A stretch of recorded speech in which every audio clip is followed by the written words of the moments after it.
అధికారికంగా ఈఆర్సీ ముందు వాదనలు వినిపించింది. అది ఈరోజు ఈఆర్సీ ముందు రికార్డ్ అయి ఉన్నది. ఎందుకంటే రేవంత్ రెడ్డి కూడా 3 గంటలు చాలన్నాడు. అయితే ఈ మాటలు నేను ఏదో వేగ్గనో రేవంత్ రెడ్డి లాగా అబద్ధాలు మాట్లాడు మాకు ఇంటా వంట లేదు.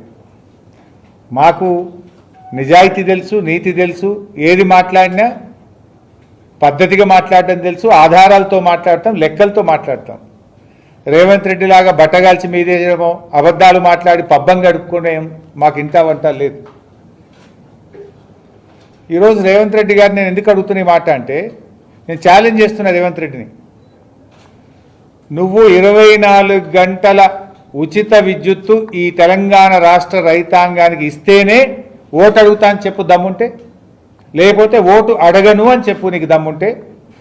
I'm challenging Revanth Reddy. అసలు ఇప్పుడే వస్తలేదు.